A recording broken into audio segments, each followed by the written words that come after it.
Olá, meus irmãos e minhas irmãs, tudo bem com vocês? Paz e graça a todos. Amém. Hoje nós estamos aqui com o irmão Vilânio, Deus abençoe você, o irmão Ricardo, o irmão Protágoras, que mais uma vez comparece aqui conosco, louvado seja Deus, e o irmão Amém. Alexandre. E juntos nós vamos estudar essa lição maravilhosa, que é a lição número 8, louvado seja Deus. Se você não compartilhou essa mensagem com outros irmãos, possa compartilhar, possa clicar no sininho, que é importante para receber novas notificações, e que você possa se inscrever se você não é inscrito no nosso canal. Que Deus seja louvado. Se você tiver condições de ajoelhar e orar ao nosso Deus, convido os irmãos para fazer isso. Amado Deus que habita nos céus, em nome de Jesus, é um prazer muito grande estar em Tua Santa Presença. Amém. Apesar de nós não merecermos, Verdade. e apesar de que é somente no mérito do nosso amado Mestre Jesus, nós rogamos em nome de Jesus que o Senhor recapitule conosco cada ponto que foi estudado e que fique guardado em nossos corações, meu Deus, Amém. para que nós Amém. possamos enfrentar as lutas que virão. Esse navio será sacudido, mas nós sabemos que irá triunfar. Amém. Que o Senhor possa estar com Tua igreja nesse estudo. É o que nós pedimos e agradecemos em nome de Jesus. Amém. Amém. Amém. Glória a Deus. Então, irmãos, nós queremos mandar um abraço para alguns irmãos que têm compartilhado essa mensagem, têm falado que essas mensagens têm ajudado a você, a família. Então, eu quero mandar um abraço para a irmã Juliana Novaes, lá de Presidente Prudente, o irmão Alcides, lá de Manaus, e o irmão Osmar, aqui de Belém, da Zona Leste de São Paulo. Louvado seja Deus. Amém. Então nós vamos ler o verso para memorizar, que é Atos capítulo 4, verso 12. E não há salvação em nenhum outro, porque abaixo do céu não existe nenhum outro nome dado entre os homens, pelo qual importa que sejamos salvos. Unidade na fé. Irmãos, podem comentar aí, produção da lição. Então, interessante, né, irmãos? Prazer estar aqui novamente com os irmãos, e nós sabemos que o povo adventista é uma família. Amém. Louvado seja Deus. Nós estamos caminhando rumo a Canaã Celestial. Agora, interessante, unidade na fé. Por que é interessante essa lição 8? Porque quando fala de unidade, nós estamos falando de um povo que se uniu. Mas se uniu em torno de quê? Do quê? Será que é em qualquer união? Porque Roma tem chamado o povo para a união, inclusive as igrejas para se unir. Será que é qualquer união? O que define a união verdadeira? Então aqui fala unidade na fé. Então existe a fé, uma fé verdadeira que o Senhor nos deu. Então a lição dessa semana nós vamos balancear isso, né? E eu acho bem interessante que a lição de sábado ela comenta um fato histórico, né? Eu gosto muito dos fatos históricos, que foi o que aconteceu na Assembleia de Minneapolis. Houve uma confusão, e a própria irmã White, ele cita aqui, lamentou, encorajou as pessoas que estavam envolvidas ali pensar cuidadosamente no amor de Jesus. Existem certas coisas que a gente tem que deixar de lado, certas discussões que nós temos que deixar de lado. Mas a pergunta que eu faço, né, e a questão que nós devemos ter em mente é quais são as coisas que nós devemos deixar de lado. Porque existem os pilares da nossa fé que não devem ser negociados nunca. Nunca. Senão nós perdemos a essência da nossa missão. Então, por isso que existe a lição dessa semana. Nós entendemos qual é a essência da nossa fé. A essência da nossa fé não deve nunca ser negociada. Nunca. Existem certas coisas que o ideal é deixar de debater, mas em relação aos princípios da nossa fé, são inegociáveis. Eu não vou ler, mas só vou citar. Os irmãos podem, quem tem na sua casa, ler esse livro aqui.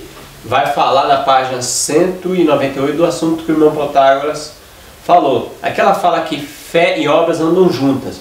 A irmã White. Os irmãos podem ler, eu não vou ler. É muito bom, irmãos, esse livro, que é da seção, começa na página 195 a 198. Vai falar sobre isso, justificação pela fé, 1888. Interessante, irmãos, que complementando aqui o que o Protágoras mencionou, você também, Alexandre, eu quero compartilhar com os irmãos esse livro aqui, um texto desse livro, Espírito e Profecia, Testemunho para Ministros. Aqui tem um relato bem interessante que a mensageira do Senhor nos traz, relacionado a essa situação de 1888. Eu quero que vocês me acompanhem nessa leitura. Está na página 91 para 92. E aqui o título é A Mensagem da Justificação pela Fé. Olha só, diz assim: em sua grande misericórdia, enviou o Senhor preciosa mensagem a seu povo por intermédio dos pastores Wagner e Jones. Esta mensagem devia pôr de maneira mais preeminente diante do mundo o Salvador crucificado, o sacrifício pelos pecados de todo mundo. Apresentava a justificação pela fé no fiador, convidava o povo para receber a justiça de Cristo, que se manifesta na obediência a todos os mandamentos de Deus.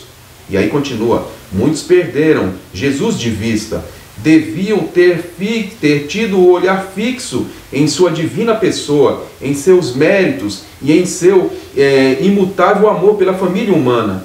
Todo o poder foi entregue em suas mãos, para que ele pudesse dar ricos dons aos homens, transmitindo o inestimável dom de sua justiça ao onipotente ser humano. Esta é a mensagem que Deus manda proclamar ao mundo. É a terceira mensagem angélica que deve ser proclamada com alto clamor e regada com o derramamento do Espírito Santo em grande medida. Olha só que coisa poderosa. Então nós devemos pontuar esse texto, irmão, um texto poderoso.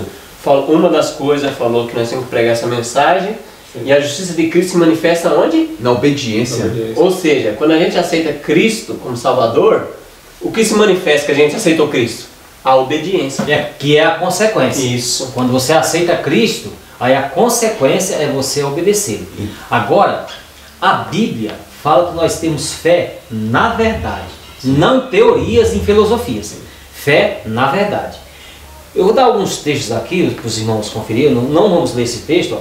É Atos dos Apóstolos 594, Primeiros Escritos 188, Grande Conflito 74, Minha Consagração Hoje, na página 179, e o Patriarcas e Profetas na página 73 e 431, o qual eu vou ler um pequeno trecho agora. Tenham paciência que a leitura é rápida, é muito rápida.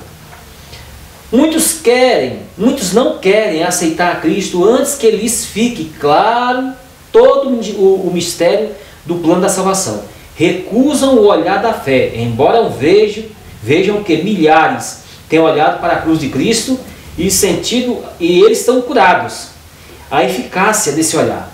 Muitos vagueiam nos labirintos da filosofia em busca de razões e provas que nunca encontrarão, ao mesmo tempo que rejeitam as provas que Deus foi servido de dar-lhes. Recusam-se a andar na luz do sol da justiça, antes que lhes seja explicada a razão de seu resplendor. Todos quantos persistirem nesta atitude deixarão de chegar ao conhecimento da verdade. Então, Deus nunca removerá todo motivo para a dúvida. Ele dá provas suficientes sobre o que a pessoa deve se basear a sua fé. E se isto não é suficiente, então ele deixará a pessoa em trevas. Interessante, Vilani, que você leu esse texto e já complementa, porque essa confusão, essa briga que houve na liderança da igreja foi devido a isso mesmo, porque Deus levou uma mensagem, Deus trouxe uma mensagem para o povo por meio da sua liderança ali, e os líderes, houve confusão porque teve grande parte da liderança que rejeitou, uma rejeição, não tem como. E tem um detalhe importante, sempre a questão é rejeitar o meio que Deus proveu. Aqui nessa página eu não li o resto, mas depois vocês podem continuar lendo na página 431, lá diz, lá no deserto, Jesus fazendo comparação entre ele e a serpente lá do deserto, aquele olhar, a serpente venenosa picava lá o povo de Israel, ele sentia aquela fisgada do veneno, da picada, e junto com o veneno, e o dever deles, a mensagem para eles só olhar, esse olhar era o símbolo de fé, olhar para um Redentor vindouro. Aqueles que rejeitavam esse olhar, eles morriam. Então, nesse texto aqui que nós estamos comentando aqui, que os apóstolos falam para aqueles fariseus, importa só o nome de Jesus. É a nossa única esperança de se encontrar com o Pai eterno. É a nossa única esperança de salvação, é Jesus. Mas eles rejeitaram as provas concretas do Messias na época. Interessante, Vilani. Aí, e o título fala, unidade na fé. Como pode haver unidade na fé se eu estou rejeitando o que Deus está me mandando? Eles não tiveram fé na verdade. Não tiveram fé. E aí isso complica, e complica todo um povo. Exatamente. Porque uma situação enfraquece. E será que foi só naquele período? Não. Porque a gente vê na história que Satanás ele não descansa, não é? Agora é interessante de ver que Satanás ele sempre tentou mexer nessa questão da justificação pela fé dentro da igreja adventista. Sempre tentou de alguma maneira. Nós tivemos na década de 50 a publicação de questões sobre doutrina, que levantou muita polêmica também. Verdade. Na década de 70 chegou até a haver surgiu a expressão adventistas evangélicos. Nós vamos daqui a pouco já entrar na lição de domingo, falando de salvação, nós vamos falar um pouco sobre esse tema. Agora é interessante notar que antes de virar a página, que a irmã White, na própria lição aí, fala no livro O Outro Poder, diz assim, ó, que nós devemos buscar entendimento quando se trata de crenças fundamentais. Então nós devemos entender, às vezes nós podemos até deixar de lado uma discussão sobre se o 144 mil é ou não literal, mas no que se diz respeito às crenças fundamentais, os pilares, como disse, são inegociáveis. Mas por isso que nós vamos estudar a lição dessa semana, nós vamos entender quais são elas, não é? Sim. Para que nós sejamos preparados. O Ricardo citou até o 1888, quem quiser também saber mais, o Mensageiro do Senhor muito bom, do pastor Eric Douglas. E esse livro, irmão, eu gostei, o Portadores de Luz, que é da UNASP. Aqui vai bater o que vocês estavam comentando, porque alguns irmãos vão falar, não, a igreja não rejeitou, não. Mas o próprio livro da UNASP, que é da igreja, o Portadores de Luz, na página 181, olha que fala, irmão, diz que riram dos mensageiros, Jones e Wagner, e riram até da irmã White. Isso eram os pastores delegados da época. Ó. Contudo, a oposição recusou admitir a derrota, no que foi, sem dúvida, o mais lamentável aspecto da Assembleia. E o preconceito e o ciúme degeneraram-se em críticas abertas e gracejos nos corredores. Começaram a rir dos mensageiros. Em hospedagem dos delegados. Os servos a quem o Senhor enviou, que é Jones e Wagner, relatou Ellen White, foram caricaturados, ridicularizados e colocados em uma luz ridícula. A crítica se estendeu à própria senhora White. Ela foi notificada de que estava se tornando um pouco senil. Olha, ou seja, velha. O que é senil? Doente da mente. E tinha sido completamente trapaceada por Jones e Wagner. Escreveu Ellen White a um correspondente. Meu testemunho foi ignorado e nunca em minha vida fui tratada como na Assembleia. Desde então, ela sempre se lembraria dessa conduta litigiosa e não cristã para ela. Foi uma terrível experiência, um dos mais tristes capítulos da história dos crentes da verdade presente. O próprio livro... E não se recuperou depois totalmente. Eu posso dizer que, historicamente falando, sempre havia uma certa tensão quando se fala em relação a esses temas. Exatamente. Tanto é que depois, quando ela 1888, depois ela começou... você não deixou ele pregar? Ele pegava os dois e levava eles para a igreja, né? Para pregar o nome dela. O que fizeram? A associação? Vamos separar isso aí. Deixa o Jones Wagner aqui, a White vai mandar para a Austrália. E ela diz claramente, isso não é ordem do Senhor, mas eu vou mesmo assim, né? Seguindo a hierarquia da igreja, mas ela falou que isso não era providência do Senhor. Agora, é interessante notar que se você for juntar os escritos da irmã White nessa época, existe uma tipologia em relação à entrada do povo em Canaã. O povo estava para entrar em Canaã, mas eles rejeitaram Moisés e os dois. Quem eram os dois? Josué e Caleb. Então você tem Moisés, profeta, Ellen White, e você tem os dois, Jones Wagner, que estava propondo a entrada. O tipo antítipo. E é tão forte isso, porque muitos podem até achar, não, isso não tem nada a ver, mas isso tem tudo a ver, que no mesmo ano, 1888, o Senado americano se juntou para promulgar o decreto dominical. Inclusive tem um livro que é a anotação de Johnny, né, falando sobre como ele combateu os decretos, como foi o testemunho dele. Então quer dizer, o mundo estava preparado. Quem não estava preparado? O povo. O povo. Ou seja, o mundo estava preparado em 1888, irmãos. A nação americana se juntou para proclamar o decreto dominical. E nós sabemos que foi o cerco frustrado, né? São dois cercos, o cerco frustrado e o cerco que vai dar certo. E então ali o mundo já estava preparado e a igreja já ia ser derramada a chuva serôdia. Então estava tudo se complementando. E aí em pouco tempo Jesus voltaria. Jesus voltaria, exatamente. Vamos domingo agora é salvação em Jesus. Lê para nós aí, o Ricardo, Atos 10:43.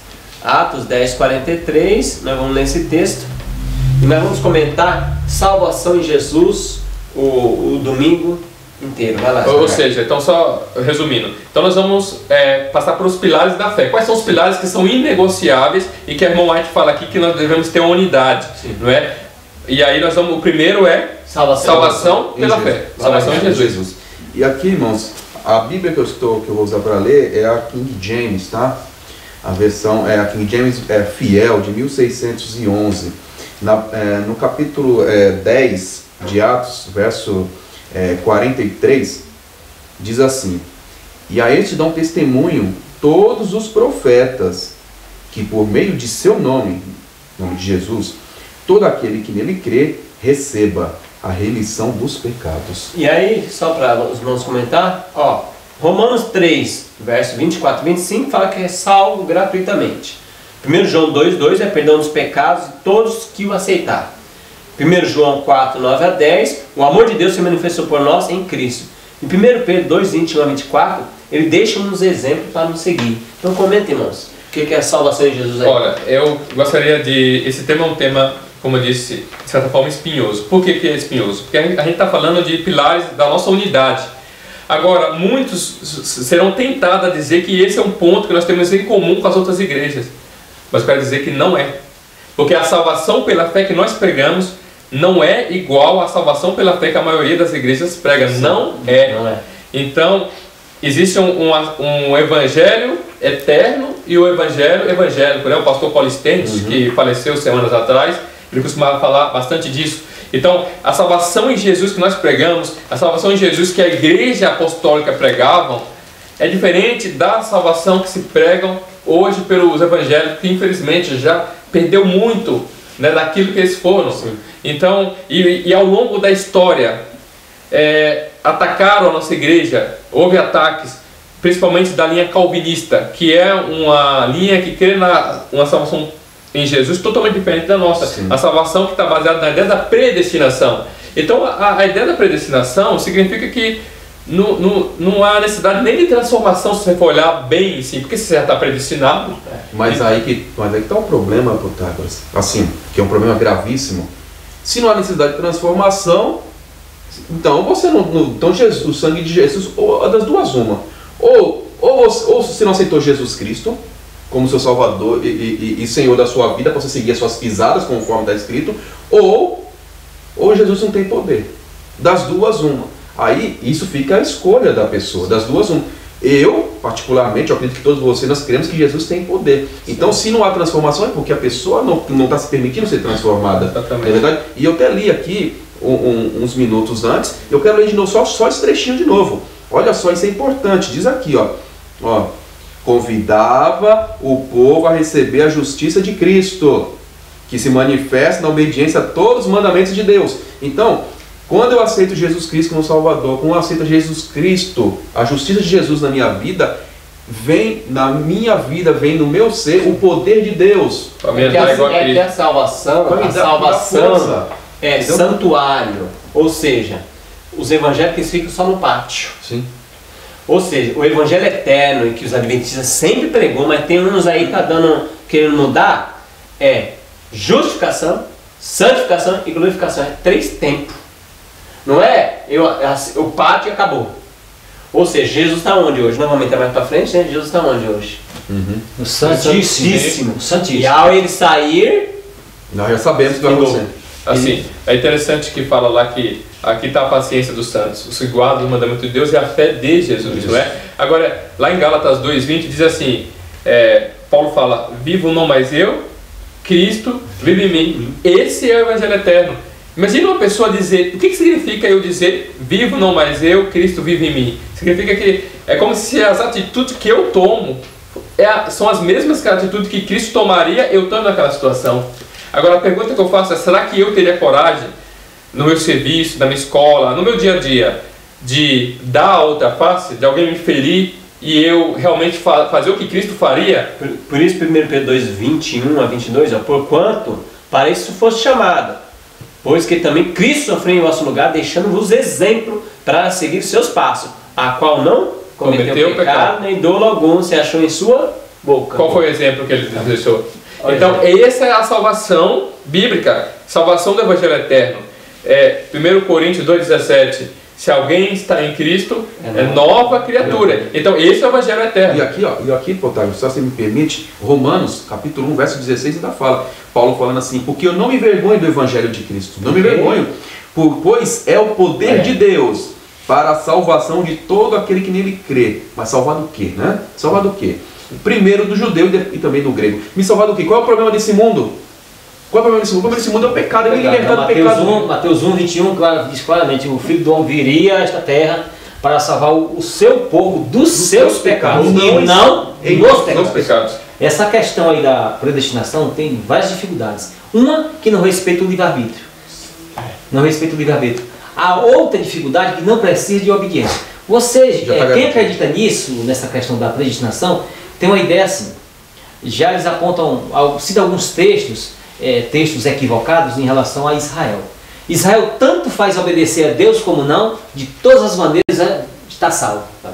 Então, essa é uma maneira equivocada de interpretar os textos da Bíblia. Mas essa questão aí, como tem esses equívocos hoje, e o texto está apresentando aí, que Pedro e os outros apóstolos apresentam para os fariseus, os sacerdotes na época. Então, qual é a dificuldade na época? Os sacerdotes criam que Jesus, mesmo com toda a evidência, eles com aquele poder, eles tinham aquela convicção na mente, mas não aceitaram, não queriam aceitar de forma nenhuma. De forma nenhuma. Então, eles rejeitaram o meio de salvação. Ficaram com o símbolo e rejeitaram a significação do símbolo. Eles adoravam o símbolo e não o que significava o símbolo. O que significa, a realidade do símbolo estava presente na frente deles, fazendo milagres, salvando, e eles rejeitaram. Mas aqui, a gente vai ver que, mais na frente aqui no decorrer da lição, vai ver que os fariseus, inclusivamente Caifás, o mais ousado de todos, a gente vai ver que ele manipulou toda uma situação para que Jesus fosse crucificado. Jesus fosse crucificado e falou, nós não temos outro rei senão César. E lá a multidão, a gente vê também que a multidão lá, ele soltou um homicida, que aquele homicida ele representava a Satanás. Então a nação de Israel, através de seu sacerdote maior, aceitou o seu guia, que estava representando Barrabás, um falso Messias, que ele representava Satanás. Israel rejeitou o seu Salvador e escolheu outro guia. O guia que Israel escolheu foi Satanás. Agora é interessante notar que você falou aí que isso é profético até, quando ele falou, não temos outro rei senão César. César era o líder de Roma.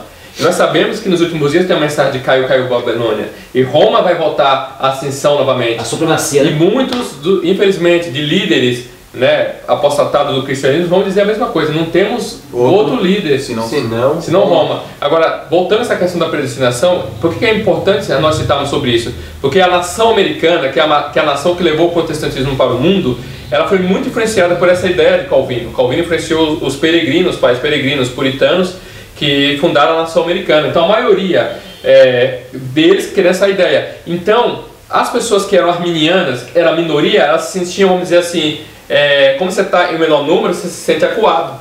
Mesmo quando você está com a razão, você tem 90 de um lado, você tem 2 aqui, se você não tiver com Deus, se você não tiver em oração, muitas das vezes você olha para um número. Então, muitas das vezes, ao longo da história, nós vemos líderes, até mesmo da nossa igreja, de certa forma, acuado frente a essa linha calvinista, porque eles estavam em maior número nas academias. Então eles representavam os grandes cursos teológicos, e a nossa igreja ela buscava o reconhecimento do nosso curso perante a nação americana, o reconhecimento do curso teológico. Então isso, infelizmente, acabou trazendo um pouco dessas ideias e acabou balançando um pouco, principalmente na década de 50, com a publicação do livro Questões sobre Doutrina. Walter Martin influenciou muito aqui, né? Exatamente. Na década de 70 houve um reavivamento com o pastor Robert Pearson. Houve um reavivamento ali, né? O presidente da Conferência Geral, enfim. Então Deus tem guiado o seu povo. E foi nessa época que surgiu o termo adventistas evangélicos, adventistas que criam essa ideia da salvação muito fácil, né? E sem compromisso. Sem compromisso. Sem compromisso, exatamente. Mas se a gente lembrar, pegar um texto da Bíblia, como já foi dito, tem até um livro de 1 João, que eu não lembro, mas os irmãos, é fácil de achar, só colocar no Google, está escrito assim, ó: se alguém diz estar nele, deve andar como ele andou. Está lá nas epístolas de João. Se você digitar no Google, já vai aparecer lá as passagens. Se alguém diz estar nele, deve andar como ele andou. Essa é a salvação em Jesus, que é o Evangelho eterno, a verdadeira salvação em Jesus. Sim. Antes da gente ir para a segunda-feira, irmãos, eu esqueci só de mencionar esse livro para os irmãos, que está na salvação. Materiais 1888. Esse livro saiu nos Estados Unidos, há um tempo atrás. São 4 volumes. Materiais 1888 de Ellen White. Foi lançado aqui no Brasil pelo IAG. Se você digitar aí na internet, você vai achar. Eles têm um site, eles vendem. Eles têm o volume 1 e o volume 2. Então, para publicar o 3 e o 4. Muito bom. Quem quer saber sobre 1888, e é de Ellen White, puro. Não é pastores, não. Vamos lá agora, a segunda vinda de Cristo. Ricardo, pode ler Atos capítulo 1, verso 11. Irmão Protágoras, capítulo Mateus 24, verso 26 a 27. E o Evilano, Apocalipse 1, verso 7. Vou ler Atos dos Apóstolos, capítulo 1, verso 11. Diz assim: os quais lhe disseram: homens da Galileia, por que estáis aí parados, olhando para o céu? Este mesmo Jesus, que dentre vós foi levado para o céu, há de vir da mesma maneira que o viste ir para o céu. Em Mateus 24, verso 26 diz assim: portanto, se vos disseram, eis que ele está no deserto, não saiais. Eis que ele está no interior da casa, não acrediteis. Apocalipse 1:7. 1:7 diz assim: eis que vem com as nuvens, e todo olho verá, até os mesmos que o transpassaram, e todas as tribos da terra se lamentarão sobre ele. Sim, amém. Então, outro pilar da nossa fé, que é a segunda vinda de Cristo, irmão. Então, vamos comentar esse assunto que é bem poderoso. Então, esse assunto aí, o que acontece? Tem muitas pessoas que esses textos aqui por si só, ele já diz muitas coisas, né? Jesus, quando foi para o céu, a sessão de Jesus, né? Os anjos estavam lá como testemunha. É normal na Bíblia a gente ver esse testemunho, sempre testemunha. Sim. Quando tiver 2 ou 3 ali, é como testemunha. Sim. Então tá lá os anjos, como testemunha. Aí ele falou para os apóstolos: olha, vocês estão vendo Jesus subindo aqui? Do jeito que ele está indo, da maneira que vocês estão vendo ele indo, ele também vai voltar. De que maneira ele foi? Resumidamente, ele foi de maneira humana, fisicamente, né? Ele foi glorificado, mas humano. Isso, humano, em termos humanos. E eles viram na hora que ele foi. Sim. Então, quando ele vir, vão ver, conforme o texto, vão ver. E não é um vento, nada que com o espírito, não, é fisicamente mesmo, glorificado, vai vir, da mesma maneira como foi. Então, Jesus, aqui o texto aqui é bem claro essa questão. No Apocalipse, capítulo 1, versículo 7, aí fala de um grupo de pessoas que elas vão ressurgir. Uma ressurreição especial. É uma ressurreição especial. Caifás, Anás e todo aquele pessoal, os judeus que acreditaram naqueles líderes que posteriormente não se arrependeram, lógico, eles vão estar nessa ressurreição especial. Eles vão contemplar Cristo na sua vinda, vão contemplar Ele só para morrer novamente. Aí depois do milênio, vão receber a sentença final. E o grande conflito fala que vai ser um verdadeiro terror. Porque aquele povo todo, agora vamos lá, agora há um negócio muito interessante. Depois eu vou dar a paginação para vocês lendo o grande conflito. Eles sacrificaram a vida eterna para seguir aquele líder, Caifás. Aquele guia cego. Jesus falou: um cego não guia outro cego. Ambos caem no mesmo buraco. E esse buraco que nós estamos falando aqui é um buraco espiritual. É o buraco da perdição. E será que, porque assim, será que hoje nós estamos diferentes? Porque às vezes a gente olha sempre para trás, achando como eles foram bestas de ter caído em um erro desse, estava ali. Só que a gente até fala, nós somos melhor que eles, então. Mas hoje nós estamos caindo no mesmo erro. Quando você lê ali, tem um trecho bem interessante, quando ele estava descendo do monte da transfiguração, teve um que perguntou assim: por que eles falam que tem que vir Elias? Irmãos, isso aqui é algo muito triste até. Olha só o que os judeus falavam: o Messias ainda não veio não, porque Elias tem que vir primeiro. Eles imaginavam que ia passar um fogo no céu, e aquele redemoinho descendo com Elias. Aí então Elias veio agora, então está próximo de vir o Messias. Então, eles imaginavam desse jeito. Muitas das vezes nós temos visto que muitos dos nossos irmãos, até no nosso meio, têm ideias equivocadas em relação à vinda do nosso mestre. Nós temos uma delas, obviamente, que não está no ser adventista, que é o arrebatamento secreto, mas nós temos no mesmo nosso meio ideias equivocadas. Nós devemos estar firmes no assim diz o Senhor. Uma da coisa equivocada que a gente tem, que entrou nesses últimos dias, é que quando Jesus vier, ele vai me transformar meu caráter. É equivocado, porque aí eu estou esperando, quando eu fechar a porta da graça, você vai falar assim, aí seu bobão, já era você. Porque fechou a porta da graça, não tem mais como eu mudar. Então está enganando a maioria dos cristãos com essa ideia que você tem chance. Você tem segunda chance, você tem segunda chance. Lá é o arrebatamento, 1000 anos, você vai ter 1000 anos. Aqui entre nós é que vai mudar, Ricardo. Se você tem uma dificuldade, cara, você às vezes... Você não é ruim, você não é uma pessoa má, mas você fuma um cigarrinho, ou tem um pecado, um vicinho secreto, alguma coisa, na volta de Jesus ele vai te libertar. Você fez o máximo que você pôde. Isso, mais uma. Agora completa, Deus completa. Agora faz o máximo que você puder. Agora com Jesus. Você fez o máximo que você pôde. Isso aí que é? Salvação por obras. Por obras. Salvação por obras. Mas é o que se ouve. Mas é o que se ouve, Protágoras. Muitos falam assim, não, então, e aí você faz o máximo. Quantas vezes eu já ouvi isso do púlpito? Líderes falando isso. Você faz o máximo, o seu máximo ali, porque Deus sabe aonde você é capaz de chegar. Não, Deus sabe até onde eu sou capaz de chegar, isso é fato, isso não é mentira. Mas o que faltar, Jesus completa. Eu falei, mas que falta? Não, filho, vai estar completo já, filho. Ou seja, tudo é com Cristo. Não tem essa de eu me esforçar ao máximo. Tudo é 100% de Jesus. Só para pegar o que vocês estavam falando aqui, ó, um texto para quebrar esse negócio aqui, texto 1 para a igreja, volume 2, página 355, ó. Bem claro, irmão, isso aqui não tem como distorcer o grego, isso aqui é inglês e foi para o português, irmão, não é língua morta, é coisa fácil de se traduzir. Quando ele vier, não nos purificará de nossos pecados, para remover os defeitos de caráter, nem para curar-nos a fraqueza de nosso temperamento, até temperamento e disposição. Se acaso essa obra houver de transformação, será efetuada em nós, sê-lo-á totalmente antes daquela ocasião, que é a ocasião da volta de Jesus. Quando o Senhor vier, os que são santos serão santos ainda. Os que houverem conservado o corpo e espírito em santidade, em santificação e honra, receberão o quê? O toque final da imortalidade. Mas os que são injustos, não santificados, sujos, assim permanecerão para sempre. Nenhuma obra se fará então para eles, para lhe remover os defeitos de caráter e dar-lhe um caráter santo. Naquela ocasião, o refinador, está até em maiúsculo aqui, ó, não se ocupará com o processo de purificação, para remover-nos o pecado e a corrupção. Tudo isso deve ser realizado durante o tempo da graça. É agora que essa obra deve ocorrer em nós. Não precisa explicação exegética? E olha só, Alexandre, e aqui na Bíblia Sagrada, no capítulo 5 de 1 Tessalonicenses, capítulo 5, verso 23, deixa bem claro o que você está falando. Olha só, o mesmo Deus da paz vos santifique completamente em tudo. Ou seja, eu que me santifico? São minhas forças? Não, eu posso até tentar.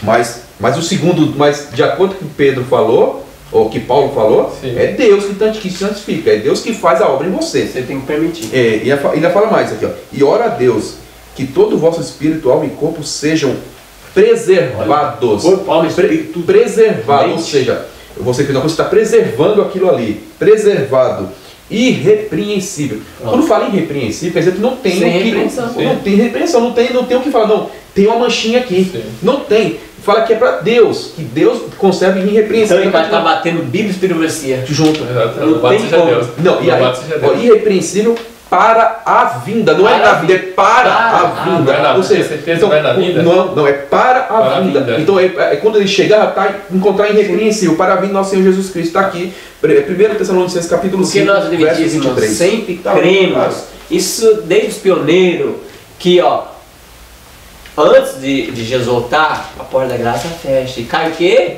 As 7 últimas pragas. Todo adventista conhece isso, que não tem mais salvação quando cai as pragas. Por que cai as pragas? Porque não mais tem intercessor, não vamos ver mais para frente, e não tem como mais pedir perdão. Não tem mais. Não tem. Aliás, até porque a transformação de caráter é algo penoso, é algo que dura. Você ora, você jejua, madrugadas. É que nem a vida no campo. Não é à toa que Deus nos chama hoje para ir para o campo. Agora, é interessante esse tema, a segunda vinda de Cristo. Por que eu acho bem interessante? Por que ele vai voltar? Ele vai voltar, nós queremos que ele vai nos levar. E sempre tem uma máxima que diz assim, que nós somos peregrino e forasteiro. O que é um peregrino e forasteiro? Você já parou para pensar o que é um peregrino e forasteiro? Eu vi uma experiência de uma pessoa que foi para a China. E ele é peregrino e forasteiro lá na China. Ele falava que ele tinha uma dificuldade terrível em comer lá. Aí eu fiquei pensando, por que lá não tem comida? Aí ele, não, lá tem muita comida, mas eu não consigo comer aquela comida. Aquela comida não é a minha comida que eu como no meu país. E por mais que eu ganhe, o pensamento dele é o seguinte, eu estou ganhando bem aqui, mas estou gastando mais porque eu estou tendo que comprar a comida do meu país. Será que, a pergunta que eu faço hoje é, se nós somos peregrinos e forasteiros aqui, será que nós temos tido essa dificuldade? Eu estou com fome na rua, preciso comer. Será que eu tenho tido? Será que é muito fácil? Chego lá, o primeiro restaurante eu já encontro tudo que eu como? Ou será que eu tenho, ou será que eu tenho tido? Tem sido penoso isso? Se tem sido penoso é porque eu sou peregrino e forasteiro aqui. É a reflexão. Exatamente. Começando pela minha comida. E tem mais. Lá na China, onde ele foi, as pessoas se vestiam diferente da maneira com que ele se veste. Será que, e para achar a roupa que ele costuma vestir, ele tem certa dificuldade? Será que nós, em relação, que somos da parte celestiais, principalmente as irmãs, tem tido essa dificuldade? Ou será que elas... Ou está vestindo igual os outros? Tá normal, se conformou. Tá tão fácil. Então, a ideia de você dizer que você é um peregrino e forasteiro não é só porque é uma frase bonita. É porque você se sente desconfortável aqui. Por isso que você não é daqui. Um peregrino e forasteiro, ele tem dificuldade. Irmãos, eu vivi isso. Eu conheci uma pessoa no meu trabalho que não é de igreja nenhuma. Ela estava sendo pressionada para ser desonesta. Era uma fiscal sanitária. E ela estava sendo pressionada para ser desonesta. E ela não dobrava. Ela falava, eu não vou ser desonesta, eu não vou. E no auge da dor dela, ela gritou e falou, meu mundo não é aqui. Esse mundo não é... Porque ela estava vendo a desonestidade não só do local de trabalho dela, mas do mundo em geral. Tudo, ela estava desgostosa do mundo. Ela já tinha me falado isso. Todo lugar que eu olho é só desonestidade, corrupção, pessoas que mentem, pessoas que vendem, fiscal que se vende por uma mixaria. Ou então por muito dinheiro que seja. Mas ela falou isso, meu mundo não é aqui, com a mão no rosto. Eu fiquei pensando, se essa mulher conhecesse essa mensagem que eu conheço, realmente ela se sentiu forasteira aqui, porque ela era honesta. Será que nós temos se sentido forasteiro? Quando eu falo se sentido forasteiro, será que a nossa experiência aqui tem sido boa, normal? Ou será que nós temos tido dificuldade aqui? Porque quando nós temos a dificuldade, nesse sentido que eu estou falando, é que meu mundo não é aqui. Eu vou ter dificuldade, eu vou perder meu emprego porque eu não quis mentir. Eu vou perder o meu emprego porque eu não quis transgredir o sábado. Eu vou perder o namorado ou a namorada porque eu não quis fazer certas coisas que o meu Deus me falou para não fazer. Eu vou perder a pessoa que eu gosto por causa disso. Por que eu vou perder a pessoa que eu gosto e vou sofrer? Porque o meu mundo não é aqui. Sou peregrino e forasteiro aqui. Isso é muito interessante a gente pensar assim. Então, todos os filhos de Deus são realmente peregrinos mesmo nessa terra. O nosso lar não é aqui. O nosso lar realmente não é aqui. Nós estamos passando uma passagem aqui, mas o nosso lar não é aqui. Ele vai ser um dia restaurado. Aí sim. Mas voltando a esse assunto aqui, das questões da segunda vinda, desse Anás e Caifás e tudo mais. Então vamos analisar aqui, como os irmãos estavam fazendo esse contraste aqui. Nós estamos no mundo onde a minoria, uma pequena minoria, serve a Deus com sinceridade, com honestidade e realmente quer se encontrar com o seu mestre, o seu Salvador, que é Jesus Cristo. E tem um outro lado que, infelizmente, estão ouvindo a voz de outra pessoa. E essa pessoa vai levar todo esse povo para a perdição. A gente sabe disso. Conforme os textos que eu vou dar alguns textos aqui rapidamente aqui para vocês lerem em casa. No grande conflito, na página 301, 625, 637, 641 e 43, diz todo muito desse assunto, fala muito desse assunto. Mas eu não vou ler a paginação aqui, mas eu vou citar de cabeça aqui. Que quando Caifás olhar para Cristo, vai vir na mente dele aquela cena, ele lá apelando para Pilatos. Crucificai ele, pode crucificar ele. O nosso rei é César. O nosso rei é César.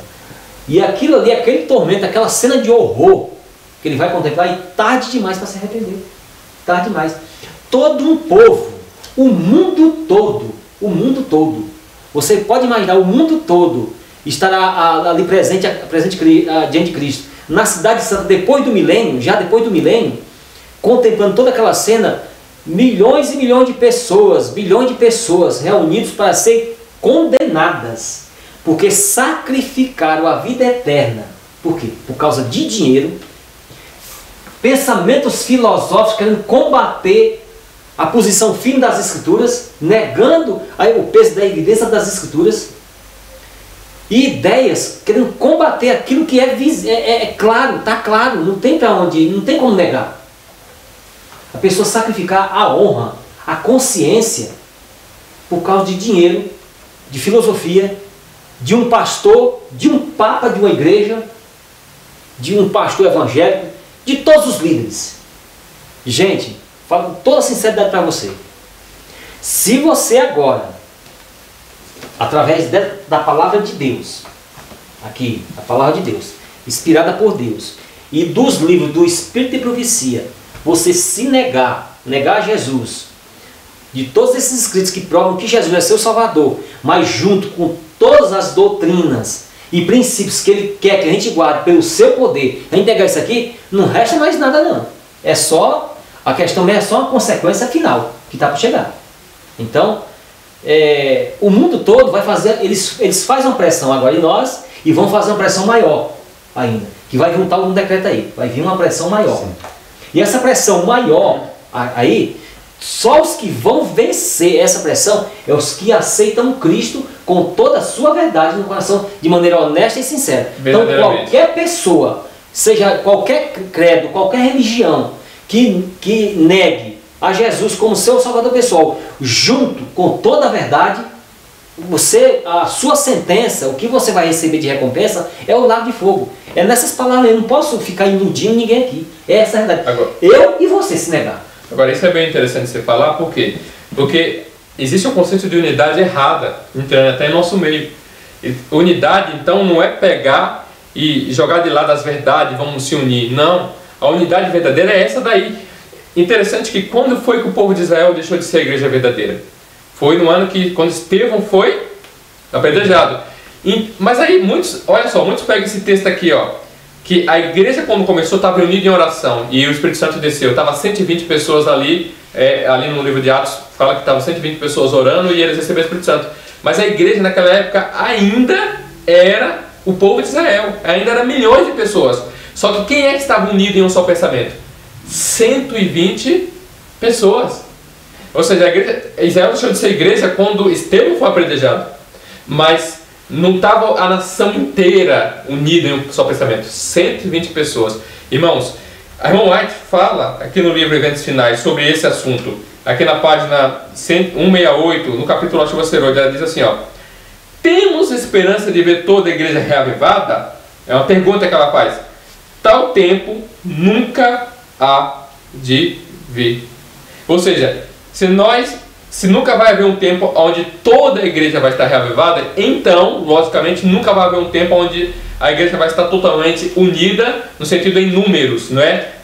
As pessoas que estão no livro da igreja, todas elas unidas, mas pessoas verdadeiramente convertidas, elas vão estar unidas na verdade. Amém. E elas darão a vida pela verdade. Amém. Então, essa é a união celestial. Amém.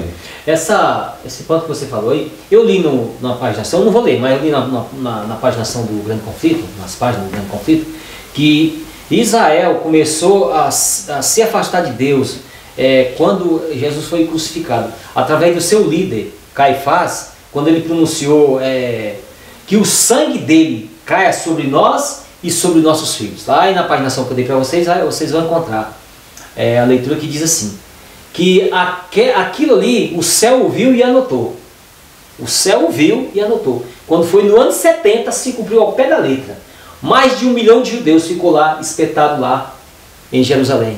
Em Israel, lá em Jerusalém. A cidade foi invadida anteriormente por 6 galos. O Grande Conflito fala, que é o sinal que Jesus falou: quando vocês verem o sinal da cidade lá, sitiada, vocês fujam. E os que eram cristãos fugiu. E o Grande Conflito fala que não morreu nenhum cristão, porque os que morreram lá, nenhum era cristão. Sim. Então eles morreram por causa que eles eram desobedientes. Mais de 1 milhão de judeus. Tito veio no ano 70 e liquidou todos. Terça-feira agora, o Ministério de Jesus, no Santuário Celestial. Ricardo, pode ler aí para nós Hebreus 9, capítulo 9, verso 11 a 12. E o Potágora, 1 João 1, verso 9. Hebreus capítulo 9, verso 11 e verso 12.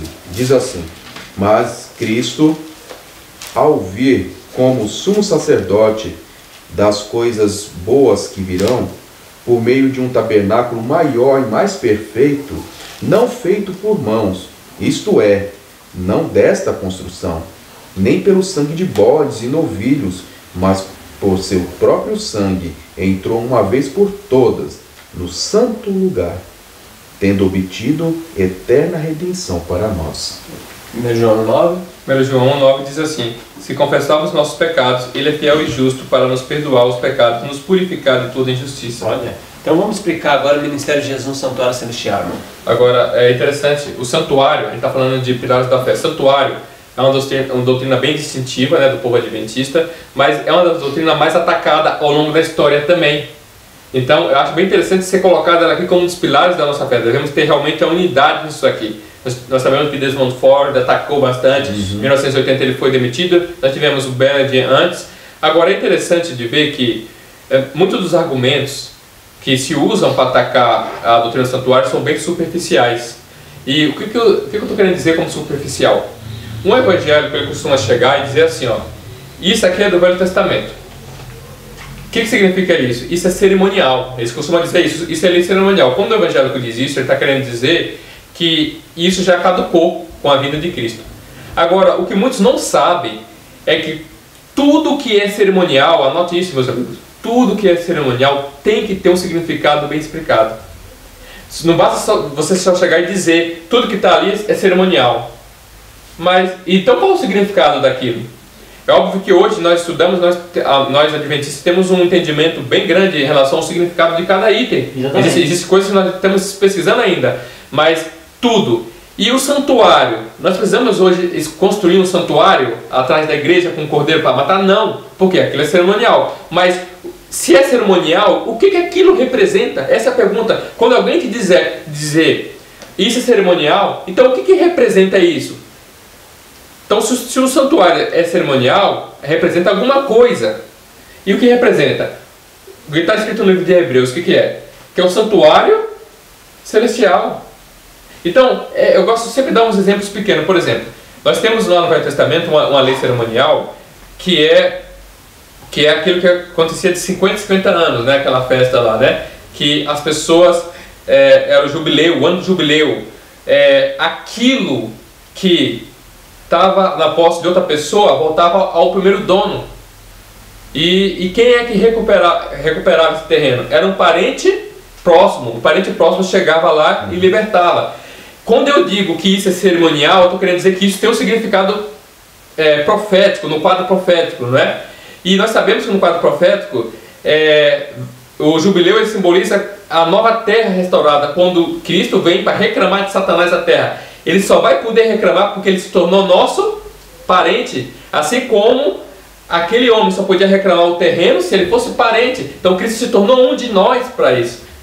Isso é bonito. Então isso significa dizer que é cerimonial. Significa que isso tem uma projeção no quadro profético. E eu vejo muitos evangélicos combatendo a adventista dizendo, não, isso tudo, o sábado é cerimonial, tudo é cerimonial. Se é cerimonial, o que significa então? Se ele rejeita o símbolo, se a pessoa rejeita o símbolo, toda a luz que vem hoje para nós, a luz de Deus para nós, luz de Cristo. Porque Cristo, ele falou, os textos aqui do Espírito Santo, fala claramente na Bíblia, que Cristo estava o Espírito dos profetas era o Espírito de Cristo. Ele falou desde o primeiro verso da Bíblia até o último.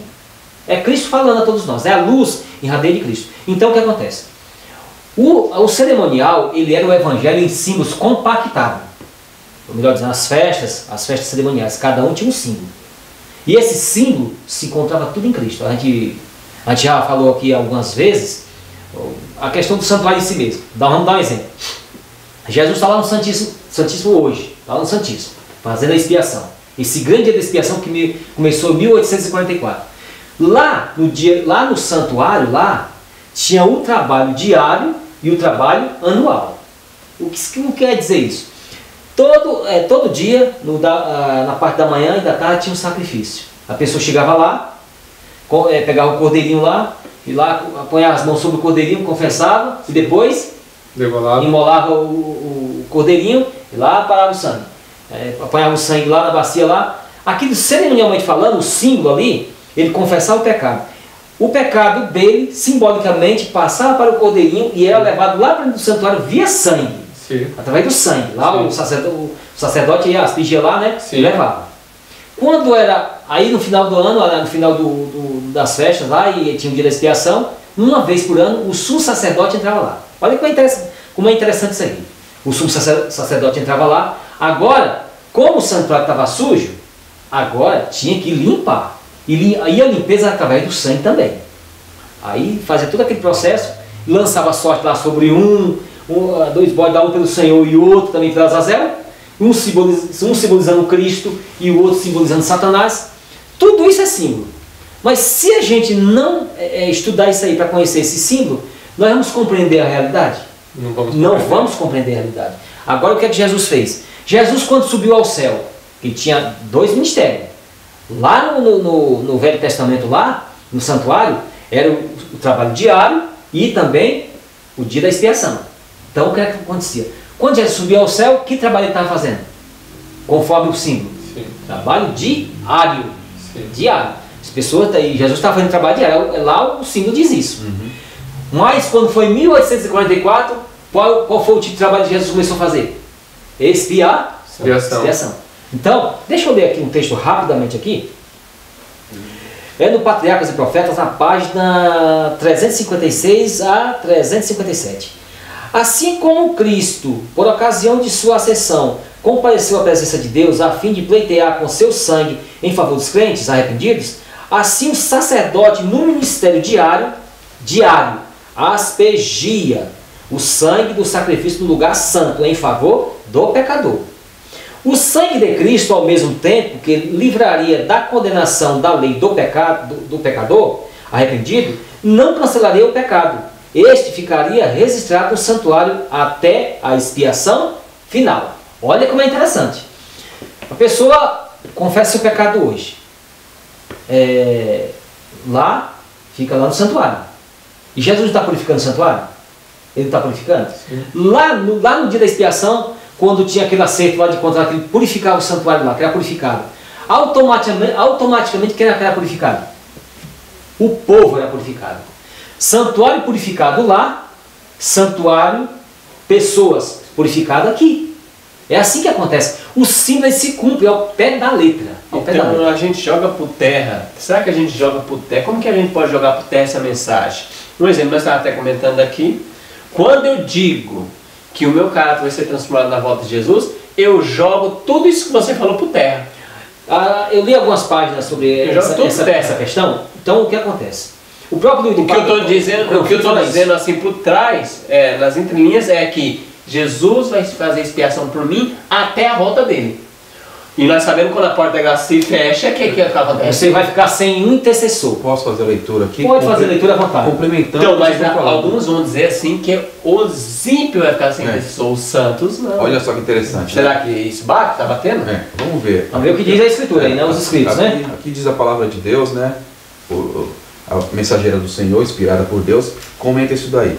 Eventos finais, aqui na página 228, nessa versão, as 7 últimas pragas, né? E os justos, está falando dos justos, aqui está dizendo bem claramente, as 7 últimas pragas e os justos, então vai falar somente dos justos em relação às 7 últimas pragas. Continua. Cristo fez expiação por seu povo e apagou seus pecados. O número de seus súditos, né, completou-se, e deixando ele o santuário, as trevas encobrem os habitantes da terra. E naquele tempo terrível, os justos, não está falando de ímpio aqui, os justos devem viver à vista de um Deus santo, sem intercessor. Então, está falando de justos, não está falando de ímpios. E aqui, Alexandre, se você me permite, aí muitos falam assim, não, mas nunca, mas Como se intercessor? Quer dizer que a gente vai ficar sem proteção da parte de Deus? Quer dizer que Jesus vai deixar a gente sozinho? Jesus estava dizendo bem claramente, olha lá, eu nunca vos deixarei, desde que acabe tudo. Então Jesus vai estar conosco. Mas eu vou ler aqui como é que Jesus vai estar conosco. Também está falando nesse mesmo, na página 228 ainda fala. No tempo de angústia, precisamente antes da vinda de Cristo, os justos serão preservados pelo ministério dos anjos celestiais. Está bem claramente aqui, sim. Os anjos não é o próprio Jesus que vai estar o tempo todo, não. É os anjos de Deus que vão ser comissionados para te proteger, das garras do diabo. O pão e as águas vai ser certas. Sim, o seu pão e sua água serão certas. Bem claramente. Seu pão e sua água serão certos. Então, essa questão desse texto que você falou aí, então o que acontece? Assim, bem claramente, os textos aqui eles são bem claros, irmãos. Então o que acontece? Se você fechou a porta da graça, se você tiver cometido um pecado, e se você for confessar esse pecado, é sinal que você estará perdido. Sim. Os justos, eles vão se investigar a si mesmos e não terão nada para confessar. Olha só, o livro Grande Conflito fala isso, claramente. E aqui também está falando esse texto que você falando, olha só, você me permite, olha só, o título é, na página 230, o povo de Deus não acaricia desejos pecaminosos. Olha só, agora enquanto nosso grande sumo sacerdote está a fazer expiação por nós, devemos procurar tornar-nos perfeitos em Cristo. Nem mesmo por um pensamento poderia o nosso Senhor e Salvador ser levado a ceder ao poder da tentação. Satanás encontra nos corações humanos algum ponto em que pode obter apoio. Algum desejo pecaminoso é acariciado, por meio da qual suas tentações asseguram a sua força. Mas Cristo declarou de si mesmo: aproxima-se o príncipe deste mundo, e nada tem em mim. João 14,30. Diz mais: Satanás nada pôde achar no Filho de Deus que o habilitasse a alcançar vitória. Tinha guardados os mandamentos de seu pai, e não havia nele pecado que Satanás pudesse usar para a sua vantagem. E agora a parte final. Esta é a condição em que devem encontrar-se os que subsistirão no tempo de angústia. Irmão, ou nós cremos no Espírito de profecia, ou nós não cremos, não tem como se escapar. Não tem como. Se eu digo que crê no Espírito de profecia e rejeita uma mensagem dessa, você rejeita. Só para complementar com o Ricardo, 231, Ricardo, 144 mil, é o capítulo 17 últimas pragas do justo. Eu vou ler só o finalzinho, não vou. 144 mil subtítulo. Cantava um cântico novo, tal. Aí no finalzinho, as 3 últimas linhas aqui, ó.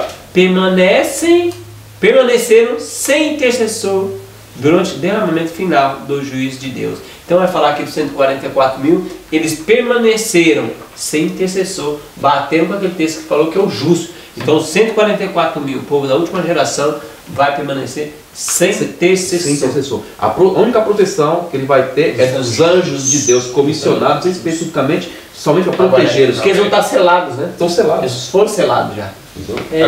Agora é interessante falar também que muitos usam aquele texto de Hebreus dizendo que nós temos sumo sacerdote para sempre, né?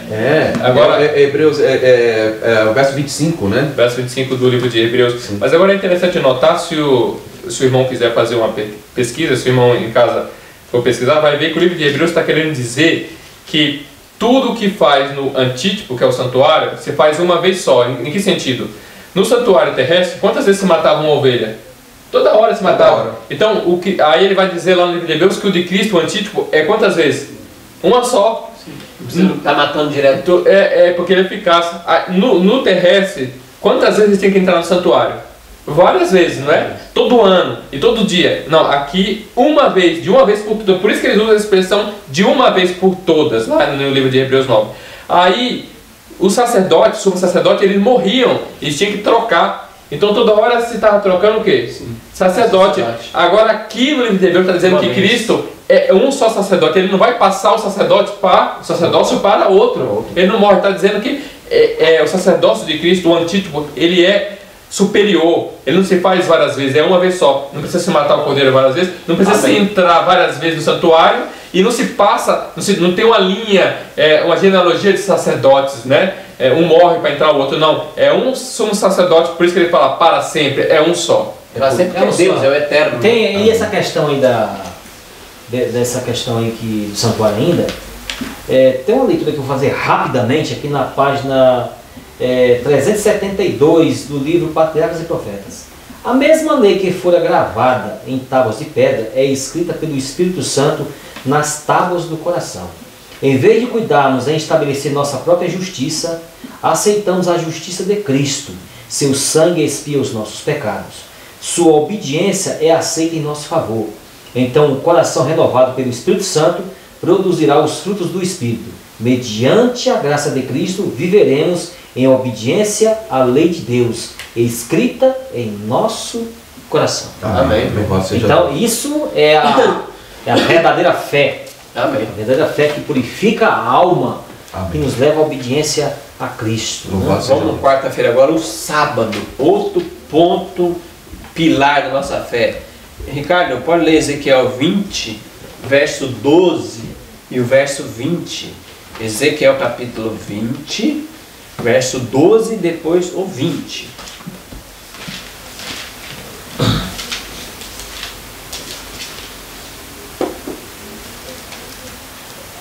Diz aqui, capítulo 20 de Ezequiel, verso 12 e depois o verso 20.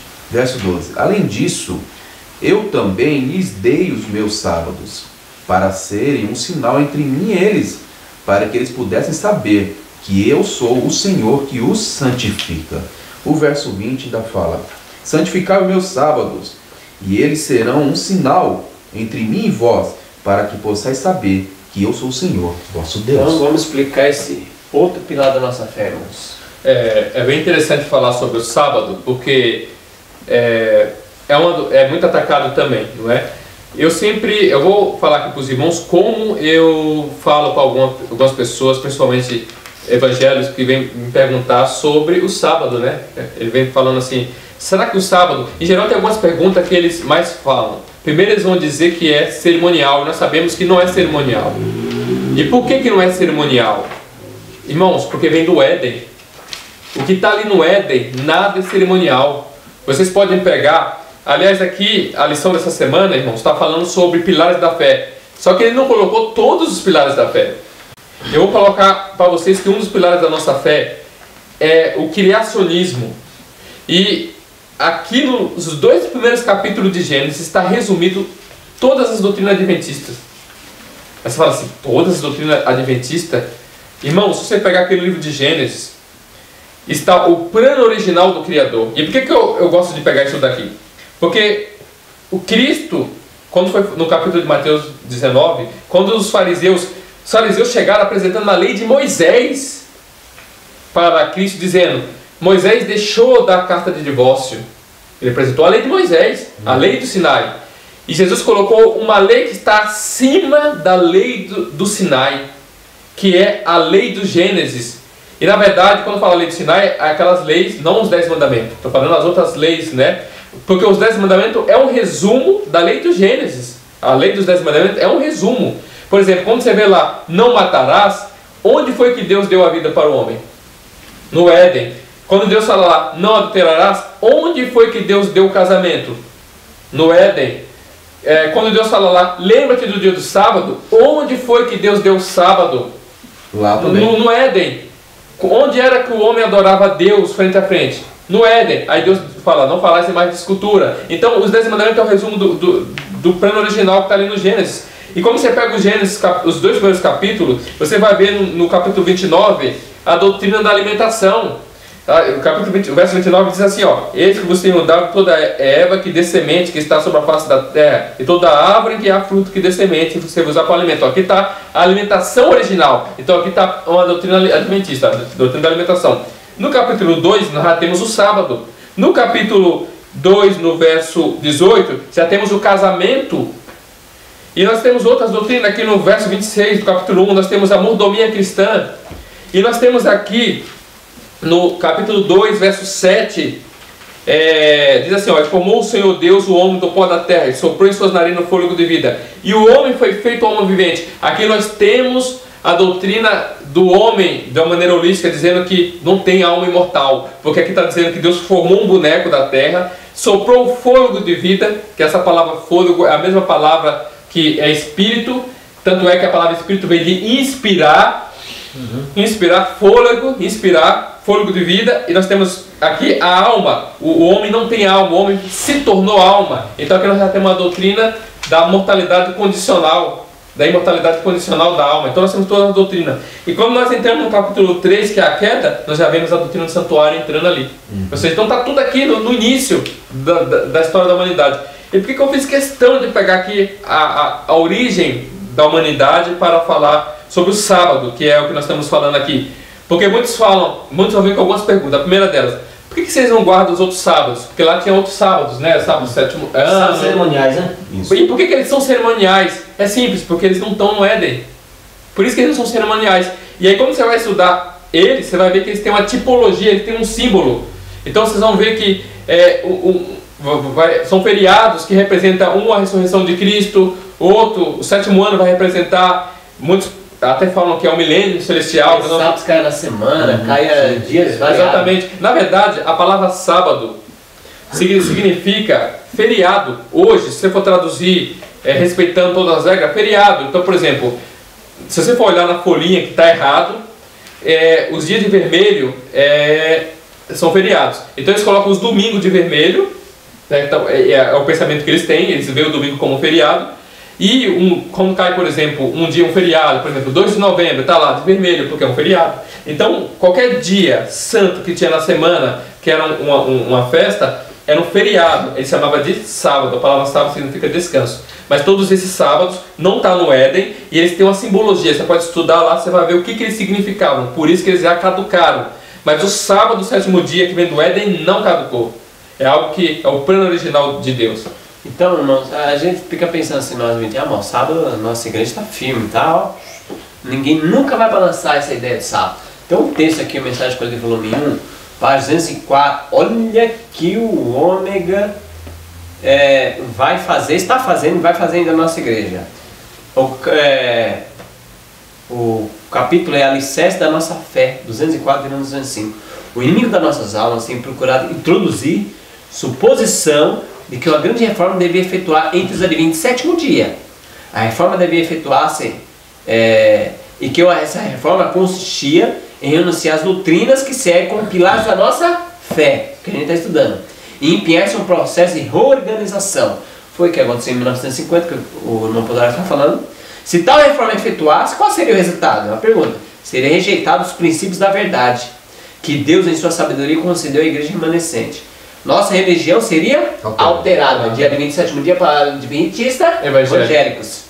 Os princípios fundamentais que têm sustido a obra nesses últimos 50 anos seriam tidos como erros. Ou seja, nossos pioneiros, eles não tinham muito conhecimento.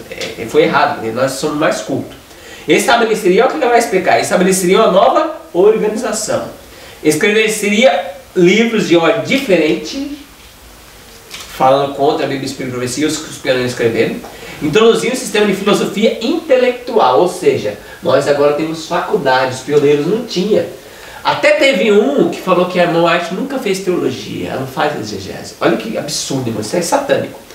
Os fundadores desse sistema iriam à cidade realizando uma obra maravilhosa. E o que aconteceria? O sábado seria naturalmente menosprezado, como também o Deus que o criou. Ou seja, ia pegar esse gente que você leu aí, ó, jogar no lixo.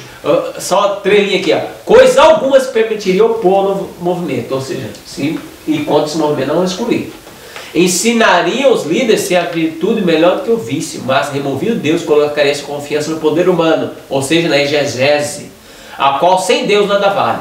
Seus alicerces fundariam na areia, os vendavais e tempestades derribariam a estrutura. E Alexandre, misericórdia. Alexandre, olha só que coisa. Que coisa. E aí eu quero ler outro texto, que está aqui no Testemunho para Ministros, que vai complementar a ideia, com respeito ao sábado.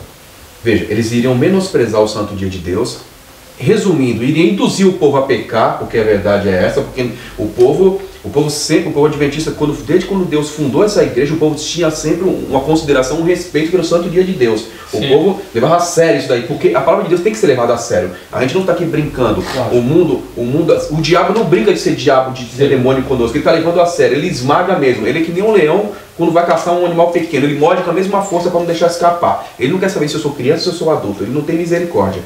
O problema é que esses líderes aí, usados pelo diabo, percebendo ou não percebendo, isso aí não convém a mim falar, porque eu não tenho essa autoridade para dizer qual é o que passava na mente dele. Eu sei que o diabo usou, isso é fato, menosprezou o mandamento de Deus. Não está dizendo que tirou, mas menosprezou. Ou seja, levando o povo a pecar. Não, meu irmão, não isso é exagero. Não, irmão, isso é exagero, isso é fanatismo dessas pessoas. Exagero, irmão, não se preocupa não. Mas olha só o que fala aqui, ó.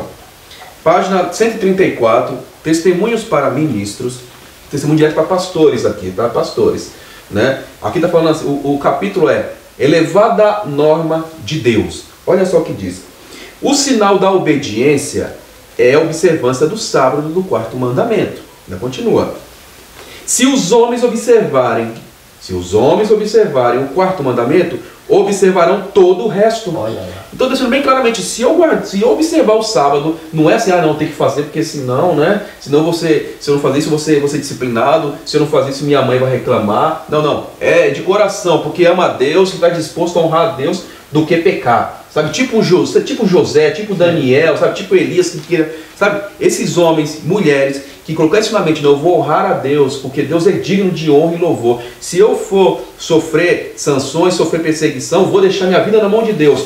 Esses homens e mulheres que têm isso em mente e que guardam o sábado com esse tipo de pensamento, diz a palavra de Deus aqui, porque eu creio que é a palavra de Deus, isso aqui é Deus falando. Amém. Bem claro, se os homens observarem o quarto mandamento, observarão todos os outros.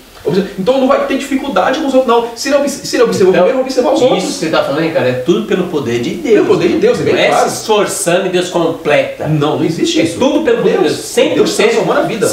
Justificação é pelo poder de Deus, santificação também pelo poder de Deus. Sim. Ele faz em nós e por nós. Então, aqui conforme os textos que a gente leu aqui sobre essa questão do sábado, então o que acontece? Lá no texto vocês leram aí que o sábado é o selo de Deus. Selo, marca, sinal, essas palavras são sinônimos, então é a mesma coisa. Então, o selo de Deus. Então, o que acontece? Isaías 58 fala que nós não devemos pronunciar nem as nossas próprias palavras no dia de sábado. Coisa que não tem nada a ver com a espiritualidade. Então, negócios no sábado. Você não está trabalhando. O Grande Conflito fala que se você não estiver trabalhando, mas se você estiver falando no aspecto do seu interesse de trabalho, seja lá qual for a atividade, é como se Deus considera como se você estivesse trabalhando. Sim. Então é transgressão. Você está transgredindo o mandamento. É que Deus vê as intenções. Lembra que ele falou as intenções do coração. Adultério, eu não posso nem cair com a mulher. Então, mas se eu pensar... as intenções do coração, as intenções. Deus as intenções. Então, nós adventistas do sétimo dia, conforme os textos, nós devemos se afastar de todas essas coisas secularizadas. Não tem nada a ver com a espiritualidade e a guarda do sábado. O sábado está no centro do culto divino. O Grande Conflito fala isso claramente. Nós já citamos isso aqui já em outras edições anteriores. Está no centro do culto divino. E o sábado revela quem é o Criador. Ele dá o motivo por qual nós devemos adorar a Deus. O sábado revela isso. Nenhum dos outros mandamentos revela isso. Somente o sábado. Então, o sábado, como vai ser aquela pedra da controvérsia da cristandade, daqui a pouco vai chegar isso, daqui a um tempo, não posso dizer quando, isso não foi revelado, mas em breve eu creio que isso vai ser, vai ser cogitado no mundo todo. Então, irmãos, nós adventistas do sétimo dia, nós temos uma obra especial a fazer pelo poder de Deus, se afastar de todo tipo de pecado. Sim. O pecado é que nos afasta de Deus. Então, nós não casamos no sábado. Portanto, nós não devemos ir em casamento no dia de sábado. E agora eu fico me perguntando assim, por que muitos adventistas do sétimo dia vai a casamento de sábado? E às vezes, eu tenho falado com alguns adventistas, e eles dizem, não, irmãos, Deus não vai levar isso em consideração, não. Se Deus não vai levar em consideração você ir num casamento dia de sábado, onde Ele mesmo disse que a gente não deve falar nem as nossas próprias palavras. Então, nós adventistas do sétimo dia, nós temos que se afastar disso aí, dessas coisas. Porque senão nós vamos ser julgados junto com o pessoal desobediente da palavra de Deus. Verdade. E vai ser, nós vamos cair na falsidade espiritual. Quinta-feira, Ricardo, lê para nós aí 1 Coríntios 15, de 51 a 54. Nós vamos falar sobre morte e ressurreição. 1 Coríntios 15, versos 51 a 54. 1 Coríntios capítulo 15, versos 51 até o 54. Diz assim, 51. Eis aqui vos digo um mistério. Nem todos dormiremos, mas todos seremos transformados. Em um momento, em um piscar de olhos, ante a última trombeta, porque a trombeta soará, e os mortos serão ressuscitados, incorruptíveis, e nós seremos transformados. Porque é necessário que este corruptível seja revestido da incorruptibilidade. Que é isto que é imortal, que se revista da imortalidade. E quando esse corruptível tiver sido revestido da incorruptibilidade, este mortal tiver sido revestido da imortalidade, então se cumprirá o provérbio que está escrito: a morte foi tragada em vitória. Olha, então vamos comentar mais um pilar da nossa fé, que é a morte e a ressurreição. Então, você vê que fala sobre o que eu tinha falado aqui, né, do plano original, do ser humano como formado do pó da terra, e a esperança da ressurreição. É uma das poucas esperanças que não é falado. Engraçado que os evangelhos falam tanto em salvação, mas eles não falam em ressurreição. Já pararam para pensar que eles não falam de ressurreição? Eles falam que quando eles morrerem, eles vão para o céu. Porque aí fica complicado falar de ressurreição. Ué, se a gente morrer, vai para o céu? Vai em contradição. Porque como é que eu vou voltar para a tumba para depois voltar ressuscitar na volta de Jesus? Ué, eu estava com Jesus no céu. E aí, Jesus desce, eu desço na sepultura e... Um foi para a sepultura, o outro foi para o céu, o outro foi para o seio de Abraão. Como é que é esse negócio? Fica uma bagunça, não é? Não, isso é uma confusão. Isso é uma confusão interpretativa tremenda, extraordinária. Então isso não existe na Bíblia. Pessoa, aqui nós estamos aqui. Se eu morrer agora mesmo aqui, tombei aqui, morrer aqui, eu não sei mais em nada. Mais em nada. Essa questão do fôlego aqui, que vai sair de mim, conforme diz o Eclesiastes, sai o fôlego, e sai esse espírito, volta para Deus, e o pó, o corpo, volta para a terra como era. Então, acabou. A alma, nada mais nada menos, que é uma junção. É um ajuntamento do fôlego com a matéria. Sim. Juntou, veio a alma à existência. Veio a alma à existência. Sim. Separou, acabou a existência da alma. Acabou a existência. Porque acabou a vida, a unidade. A unidade, acabou a unidade. Aí quando Cristo voltar, aí vai devolver essa unidade novamente. Vai restaurar essa unidade. Interessante, né? Vilani. É simples assim. É verdade. Interessante, Vilani, que você sabe que o fato do homem morrer é um ato de misericórdia.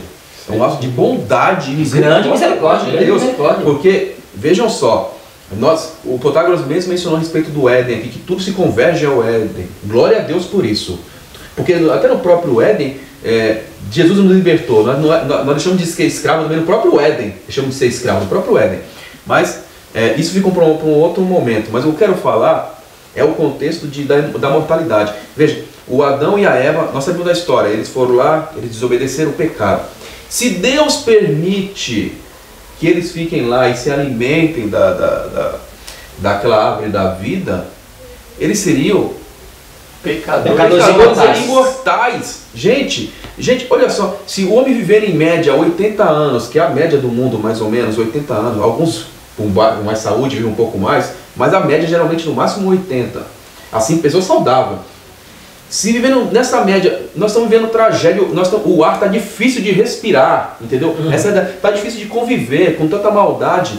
Imagine se fossem imortais, Protágoras. Imagine se fossem imortais. Imagina alguém que lidou com uma pessoa acamada eternamente na cama. Literalmente na cama. Na fralda. Imagina um Hitler vivendo eternamente. Do jeito que ele viveu eternamente. Então você está na cama, não descansa, né? Imagina eternamente na cama. Então isso é um ato de misericórdia da parte de Deus também. A questão da mortalidade. E nós sabemos que os filhos de Deus, os fiéis, vão descansar e suas obras vão com ele. A gente sabe disso, está bem claro a palavra de Deus, suas obras vão com ele.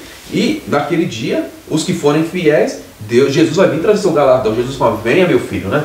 Vem meu filho, vamos possuir o reino que foi preparado por você desde a fundação do mundo. E aí sim, esses homens e mulheres transformados, que permitiram que Deus transformasse sua vida, seu caráter, né? Na volta de Jesus, eles vão receber o prêmio deles, né? Que é viver ao lado do seu Senhor, aqueles que Ele amaram, aqueles que eles amaram até o ponto de entregar a sua própria vida. Essa vai ser a recompensa final. Exatamente. Aí o diabo se aproveita dessa questão da crença da imortalidade da alma, né? Então, o diabo ele se aproveita que ele se apresenta aí no meio das reuniões, as reuniões dessas pessoas que gostam de invocá-lo, né?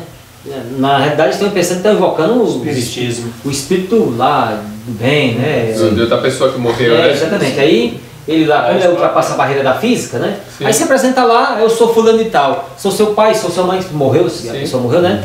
E a voz é idêntica, os acontecimentos históricos que ele teve lá, viu tudo e tal, e o seu secretário lá, os outros demônios também estavam lá presente, anotou tudo bonitinho lá, como tinha que ser. Aí a pessoa, aqui tem um anjo enviado, uma pessoa, meu parente morreu e está num plano melhor e tal. Tudo mentira. Tudo mentira isso aí. Tudo mentira. Satanás, é interessante que no livro, o Roger Mondot tem um livro, inclusive você pode achar em PDF aí na internet, se você colocar Viagem Sobrenatural. O Roger Mondot, esse satanista, ele fala que tinha um historiador no meio das pessoas que adoravam os demônios, que ele pedia para os demônios falar o diálogo que Napoleão teve com o soldado tal, data tal. O historiador tomava nota, o historiador famoso, ele não fala quem que era. Mas você vê como que são as coisas. Agora, é bom salientar também que toda crença errada, por mais que ela seja a priori inofensiva, ela é mãe de um monte de heresia. Um exemplo, a doutrina da imortalidade da alma, ela é mãe de um bocado de heresia. A primeira dela é a adoração aos santos. Porque os primeiros cristãos a se apostatar, eles começaram a crer assim, se o meu familiar está do lado de Deus, e ele foi uma pessoa que era a pessoa que se esmerava, que dava esmola, e ela está do lado de Deus, por que ela não pode pedir para Deus por mim? Não pode fazer um favor se for interceder. E isso foi feito por quê? Porque eles começaram a acreditar que Cristo não tinha se tornado plenamente homem, ou seja, Cristo tomou a natureza de Adão antes da queda, então eles começaram a crer assim. Então ele não foi igual eu, ele não sofreu a tentação que eu, mas o santo sofreu a tentação que eu sofro. Santo Antônio, os apóstolos sofreram, porque ele tinha a minha natureza igual a minha, mas Cristo não. Então aí surgiu essa doutrina da natureza de Cristo como Adão antes da queda. Junto com a doutrina da imortalidade da alma, surgiu essa doutrina da adoração ao santo. Então eu peço para o santo que sabe o que é passar pelo que eu estou passando, e ao mesmo tempo ele está consciente diante de Deus. Então a doutrina da imortalidade da alma é mãe da doutrina da adoração a ídolos. A veneração, né? Só que ela é também mãe de outras doutrinas. Qual outra doutrina? A doutrina da reencarnação. Se você vê alguém dizendo aí que é a reencarnação de Jesus, essa pessoa provavelmente acredita na reencarnação. Ela acredita, e ela também desacredita que Cristo está em um corpo físico, né? Ela crê que Cristo foi um espírito, algo assim, melancólico, desencarnado para o céu, e agora ele teve que renascer. Ou seja, então a doutrina da reencarnação, ela é filha da doutrina da imortalidade da alma. Então vocês veem que é uma doutrina errada, ela a priori pode ser algo inofensiva, mas ela é mãe de um monte de heresia, ela tem um monte de consequências, que nem a doutrina do pecado original de Agostinho, e outras doutrinas, né? Que a gente pode pontuar, mas isso é bem interessante a gente notar, né? Claro. Então a gente vê, irmãos, que muitos, às vezes até ora pelos mortos, para ver se tem uma mudança nessa pessoa, se a pessoa caiu em nenhum lugar, morreu ruim, né? Mas ela pode se mudar depois da morte. O Espírito de Profecia fala aqui, 255. Se queres, capítulo da herança dos santos, se queres ser santo no céu, precisa ser primeiro o santo da terra. Os traços caráter acalentais da vida não vão ser modificados pela morte ou pela ressurreição. Saireis da sepultura com a mesma disposição que manifestaste em vosso lar e na sociedade. Ou seja, irmãos, do jeito que a pessoa morreu, se ela morreu com ódio, desse mesmo jeito ela vai ressuscitar. Por isso que é importante a gente sempre pedir perdão para Jesus, perdoar as pessoas, abandonar os pecados, não dormir com ódio de alguém, porque se a gente dormir com o pecado acariciado e a gente morrer à noite, nós vamos acordar, sabe onde? Depois do milênio. Cercando a cidade, daí descendo fogo do céu e nos consumindo. É assim que é. Por isso, irmão, que hoje nós temos que estar em contrição aflito perante Deus. Porque, irmão, a gente está levando uma evangélica assim, nós está louvando a Deus, eu tenho cargo na igreja, então eu estou salvo, não tem problema nenhum. E isso aqui, irmão, muitos estão morrendo. E tem muita gente fazendo oração no túmulo. Essa pessoa está salva, pastor não, o pastor disse que ele está salvo e morreu cheio de pecado, estar salvo depois do milênio. Vai ressuscitar para atacar a nova cidade, a cidade de Jerusalém. Que vai descer o fogo e vai consumir todos os inimigos de Deus. Eu vou dizer para vocês, salvo aqueles que são na ignorância. Às vezes o irmão tem sinceridade, ainda chegou a luz, aquela claridade da mente dele. Isso é outra situação. Sim. Mas quando a pessoa se rebela mesmo, aí a situação fica mais difícil. Então, todos os rebeldes, desde o começo lá, Caim, vem para cá, todos, Roma e os pontífices romanos, o grande conflito fala claramente, está lá naquele dia lá, que ensinou o mundo todo, essas falsas doutrinas vão ser exterminadas para sempre, irmãos. Todos os falsos profetas, seja ele igrejas evangélicas, seja ele de outras denominações religiosas, de qualquer ramo, filosofia, qualquer ramo que vá contra a palavra de Deus e se rebele contra Deus até o fim, serão exterminados. Inclusive os falsos ensinadores dentro da igreja adventista do sétimo dia, seja ele irmão comum, um membro comum, ou um pastor ou um doutor, se ensinou falsidade, se rebelar contra Deus, a sua herança vai ser lá no lago de fogo. Essa é a realidade, é simples assim, não tem rodeio teológico não. Para terminar aqui sexta-feira, irmão, eu vou ler o segundo ponto aqui e a gente fecha isso aí. O que une os milhões de adventistas do sétimo dia de diversos contextos étnicos, religiosos, políticos, culturais, senão nossas crenças doutrinárias? Qual é a importância da doutrina, não apenas no contexto da missão e da mensagem, mas também na unidade da igreja? Olha só, aqui no Grande Conflito, no capítulo 2, que fala o valor dos mártires, nesse livro está na página 45, mas provavelmente no teu livro vai estar diferente. Diz assim: depois de longo e tenaz conflito, os poucos fiéis decidiram-se a dissolver toda a união com a igreja apóstata. Estava saindo da apostasia, os cristãos verdadeiros, caso ela ainda recusasse libertar-se da falsidade e idolatria. Viram que a separação era uma necessidade absoluta se desejava obedecer à palavra de Deus. Não ousava tolerar erros fatais à sua própria alma e dar exemplo que pusesse em perigo a fé de seus filhos e netos, para assegurar a paz e a unidade. Para assegurar a unidade, os cristãos primeiros, na época que a igreja estava se apostatando, estavam prontos a fazer qualquer concessão coerente com a fidelidade para com Deus, mas acharam que mesmo a paz seria comprado demasiado caro com o sacrifício dos princípios. Se a unidade só pudesse ser conseguida comprometendo a verdade e a justiça, seria preferível que prevalecesse as diferenças e consequentes lutas. Então, a igreja de Deus, a igreja cristã, na época que estava se apostatando, os verdadeiros cristãos, eles, para assegurar a unidade, a verdadeira unidade, eles tiveram que se apartar do erro que tinha na própria igreja. Então, essa é a verdadeira união. Essa é a verdadeira união. E a verdade, irmãos, a gente está falando aqui sobre a verdade, ela é, eu já falei antes, inegociável. Não adianta você falar, não vamos falar sobre isso não, para não ofender o irmão, ou porque, enfim, tudo que a gente já temos uma ideia da fé, que são os pilares da fé adventista, nós já tivemos a oportunidade de estudar hoje aqui, um exemplo desses pilares da fé, são inegociáveis. E se a gente vai conseguir a união na igreja, sacrificando eles, é preferível que continue a desavenças e consequentes lutas. Vamos ajoelhar, fazer oração?